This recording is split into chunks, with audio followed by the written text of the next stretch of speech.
ناظرین گرامی السلام علیکم ورحمۃ اللہ وبرکاتہ۔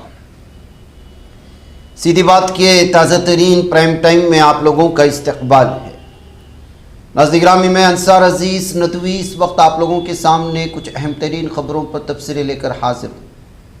تفصیلات میں جاؤں اس سے پہلے آپ لوگوں سے جو درخواست ہوتی ہے اس پر توجہ کرنے کی اپیل کروں گا۔ ناظرین گرامی اس وقت امریکہ یا خود قرض کے بوجھ تلے دبا ہوا ہے، وہیں ایران کو بھی دھمکیاں دیتا ہے کہ وہ بہت ہی زیادہ اقتصادی پابندیاں اس وقت جو ہے ایران پر لگانے جا رہا ہے، جس کے چلتے جو ہے ایران اور اس کو سپورٹ کرنے والے ممالک کو نقصان ہوگا۔ سب سے پہلے عالمی سطح پر امریکہ کس قدر قرض کے بوجھ تلے دبا ہوا ہے اس کی ایک رپورٹ میں آپ لوگوں کے سامنے پیش کرتا ہوں۔ عالمی سطح پر خود کو سب سے بڑی قوت بتانے والا امریکہ شدید قرض کے بوجھ تلے دب چکا ہے۔ سچ تو یہ ہے کہ قرض کے معاملے میں امریکہ نے ایک نئی تاریخ رقم کی ہے۔ امریکی محکمہ خزانہ کے تازہ ترین اعداد و شمار کے مطابق امریکہ کا مجموعی سرکاری قرض 40.47 ٹریلین ڈالر سے تجاوز کر چکا ہے۔ اتنی بڑی رقم نے امریکہ کی اقتصادی صورتحال اور بڑھتے ہوئے مالیاتی خسارے کے تعلق سے نئے خدشات پیدا کر دیے ہیں۔ امریکی حکومت کے مجموعی قرض میں تقریباً 32.26 ٹریلین ڈالر وہ قرض ہے جو عام سرمایہ کاروں اور اداروں کے پاس موجود امریکی سرکاری بانڈ کے طور پر ہے۔ علاوہ ازیں تقریباً 7.782 ٹریلین ڈالر حکومت کے مختلف اداروں کے قرض ہیں۔ امریکہ کا قرض جس رفتار سے بڑھا ہے وہ اس ملک کے لیے لمحہ فکریہ ہے۔ جنوری 2017 میں جب ڈونلڈ ٹرمپ پہلی بار صدر بنے تب امریکہ کا مجموعی سرکاری قرض 19.95 ٹریلین ڈالر تھا۔ اب یہ 40 ٹریلین ڈالر سے تجاوز کر چکا ہے، تو آپ اندازہ لگائیں اس کے آنے کی وجہ سے امریکہ کو نقصان ہوا کا فائدہ ہوا۔ یہ ساری لمبی تفصیلات ہیں، لیکن ناظرین گرامی اس کا اختصار، اس کا مختصر خلاصہ یہی ہے کہ جب آپ جبراً کسی ممالک پر جنگیں تھوپتے ہیں اور جب جنگ کے لیے استعمال میں کی جانے والے ہتھیار جن کی قیمتیں لاکھوں کروڑوں ڈالرز میں ہوتی ہیں، ظاہر سی بات ہے کہ وہ اس میں خرچ تو آئے گا اور پھر اس کی وجہ سے قرض کا بوجھ بڑھتا چلا جائے گا۔ تو لوگ اس غلط فہمی میں کہیں یا خوش فہمی میں ہیں کہ دیگر ممالک پر اقتصادی پابندیاں عائد کر کے امریکہ اپنا جو ہے ملک کو صحیح کر رہا ہے، لیکن حقیقت یہ ہے کہ جس طرح یہ دوسرے ممالک کو تباہ کر رہا ہے، اندرونی سطح پر خود بھی تباہ ہو رہا ہے۔ جیسے ٹرمپ نے ایک کارروائی کا اعلان کیا، اکنامک ڈی ڈے اس کا نام دیا گیا، یعنی ایران کے خلاف اقتصادی جنگ بتایا، یعنی تجارتی جنگ شروع کر دیا ہے۔ انہوں نے کہا کہ امریکہ اب ایران کو اقتصادی طور پر کمزور کرنے کے لیے سخت قدم اٹھائے گا، اور جو ممالک یا ادارے ایران کو کسی بھی سطح پر اقتصادی مدد دیں گے انہیں بھی اقتصادی مشکلات کا سامنا کرنا پڑ سکتا ہے۔ ٹرمپ نے social media platform Truth Social پر کہا کہ امریکہ ایسی اقتصادی مہم شروع کر رہا ہے جو کبھی کسی ملک کے خلاف نہیں چلائی گئی۔ ان کے مطابق ایران کو مذاکرات اور معاہدے کے کئی مواقع دیے گئے، لیکن اس نے ان مواقع کا فائدہ نہیں اٹھایا۔ ٹرمپ نے ایران کے موجودہ حالات کے تعلق سے سخت بیان دیا اور دعویٰ کیا کہ ایران کی بحریہ اور فضائیہ کو کافی نقصان پہنچا، فوجی کارخانے تباہ ہو چکے ہیں، ملک کی کرنسی بھی کمزور ہو چکی ہے۔ ٹرمپ کے مطابق ایران اس وقت بہت زیادہ مشکل صورتحال کا سامنا کر رہا ہے۔ ٹرمپ کا نیا اعلان صرف ایران تک محدود نہیں ہے، انہوں نے دیگر ممالک کو بھی وارننگ دی ہے اگر ان کے بینک، کمپنیاں، ایئرپورٹ یا سرکاری ادارے ایران کو اقتصادی مدد پہنچاتے ہیں تو ان ممالک کے خلاف بھی امریکہ سخت اقتصادی اقدامات کر سکتا ہے۔ تو آپ اندازہ لگائیں ناظرین گرامی کہ ایک طرف اپنی بربادی اور تباہی ہے، دوسری جانب جس ملک پر جنگ کو تھوپا، ظاہر سی بات ہے کہ ایران کا تو نقصان ہوا ہے، لیکن ایران جس طرح سے اس کا مقابلہ کر رہا ہے ان تمام نقصانات کے باوجود، وہ دراصل اس کے لیے بڑی جو ہے مصیبت پیدا کر رہا ہے۔ ظاہر سی بات ہے کہ اپنے پاس جب ہتھیارات ختم ہو گئے، دفاعی ڈیفنس سسٹم تباہ و برباد ہو چکا، تو اب جو ہے دوسرا راستہ اپنا رہا ہے ایران کے خلاف جنگ کرنے کے لیے، اور وہ ہے تجارتی جنگ۔ لیکن جس طرح سے بات ہے ایران کے لیے کوئی نئی بات نہیں ہے، اقتصادی اور تجارتی پابندیاں تو گزشتہ کئی سالوں سے، بلکہ جب سے انقلاب شروع ہوا تب سے امریکہ اس پر تھوپے ہوئے ہے، اور اندرونی سطح پر جو ہے ایران کی کرنسی جو اب گر رہی ہے اس سے پہلے بھی گری ہوئی تھی، لیکن اس کے باوجود وہ کہاں پہنچا اور کس طرح پہنچا، اور اتنی ساری سخت پابندیاں اور سال ہر سال سے چلنے والے پابندیوں کے باوجود وہ کس طرح ڈٹا رہا اور کس طرح ہتھیارات کی کھیپ بناتا رہا، کس طرح میزائلوں کا ایک سمندر بنا دیا۔ ایسی صورتحال میں اب مزید اقتصادی اور تجارتی پابندیاں عائد کر کے کیا نقصان کر لے گا ایران کا امریکہ، اس طرح کے سوالات اس وقت سامنے اور سوشل میڈیا پہ پیش کیے جا رہے ہیں جب سے اس طرح کی خبر سامنے آئی ہے۔ ناظرین گرامی، بارہا میں جب کبھی سیلابی صورتحال پیدا ہوتی ہیں، زلزلے آتے ہیں، تو آپ کو قرب قیامت کا حوالہ دیتا ہوں، اور یہ حقیقت بھی ہے۔ احادیث ہمیں اسی جانب جو ہے رہنمائی کرتی ہیں، نشاندہی کرتی ہیں۔ اب دیکھیے رواں ماہ دنیا کے کئی ممالک میں کتنے زلزلے آئے اور کس طرح سے خوف و دہشت کا ماحول اس وقت پورے عالم میں بنا ہوا ہے۔ ہندوستان کے ساتھ ساتھ انڈونیشیا، کولمبیا، اسپین، مصر اور جاپان ممالک میں شامل ہیں، ان ممالک میں شامل ہے جہاں اگست 2026 میں زلزلوں نے کچھ نہ کچھ نشانات ضرور چھوڑے۔ کہیں ہلاکتیں ہوئیں تو کہیں عمارتوں کو نقصان پہنچا۔ خاص طور سے انڈونیشیا اور کولمبیا میں زلزلے سے سینکڑوں ہلاکتیں ہوئیں۔ قابل ذکر بات یہ ہے کہ انڈونیشیا گزشتہ 5 دنوں کے اندر 3 زلزلے کے جھٹکے محسوس کیے ہیں۔ بدھ کی شام بھی انڈونیشیا میں تقریباً 5.9 شدت کا زلزلہ آیا، جس نے لوگوں میں دہشت کی نئی لہر پیدا کر دی ہے۔ تازہ زلزلہ بھی انڈونیشیا کے مشرقی نوسا تینگارا صوبے میں واقع فلوریس جزیرے پر آیا۔ اس خطے میں زلزلے کا سلسلہ تھمنے کا نام نہیں لے رہا۔ اس طرح سے ناظرین گرامی تفصیلات یہ ہیں کہ 38 افراد اب تک اس میں جاں بحق ہو چکے ہیں، اور اس کی گہرائی بھی بہت لمبی بتائی جا رہی ہے۔ ناظرین گرامی، دراصل زلزلوں کا یہ سلسلہ جو مختلف ممالک سے اس وقت آ رہا ہے، اور خود ہم اپنے ملک میں جو ہے وقتاً فوقتاً اس کو جو ہے محسوس کر رہے ہیں۔ پڑوسی ممالک اور سیلابی صورتحال کیا حالات ہیں، آپ نے افغانستان کو دیکھا، دیگر چین کو دیکھا، اور بھی مختلف ممالک میں جس طرح تباہی مچی ہوئی ہے۔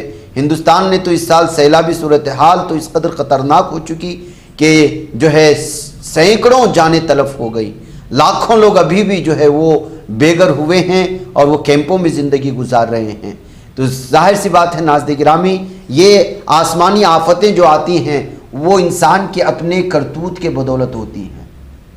یہ نہیں کہ وہاں زلزلے آ رہے ہیں یہاں نہیں آئیں گے، وہاں سیلابی صورتحال ہے یہاں نہیں، ایسا نہیں ہے۔ یہ ساری کی ساری چیزیں اللہ رب العزت وقتاً فوقتاً آفتی اور سماوی آفتیں ہوں یا پھر زمینی قدرتی آفتیں، یہ انسان کے عبرت کے لیے بھیجتا ہے، اور ہوشیار اور چوکنا کرنے کے لیے کہ آپ کے گناہ اور آپ کے جرائم حد کو پار کر رہے ہیں، سدھر جائیے۔ بصورت دیگر یہ زلزلہ کل آپ کے گھر تک بھی آ سکتا ہے، یہ سیلاب کا تودا آپ کے گھر کی دیوار کو بھی گرا سکتا ہے۔ یہ نشانیاں ہوتی ہیں ناظرین گرامی۔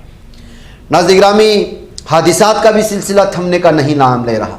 ظاہر سی بات ہے آج کل تو یہ ہیلی کاپٹرز ہوں یا پھر ہوائی جہاز کے حادثات میں اس قدر اضافہ ہو رہا ہے کہ ہر 2 دن میں کسی نہ کسی ملک سے اس طرح کی خبریں آتی ہیں۔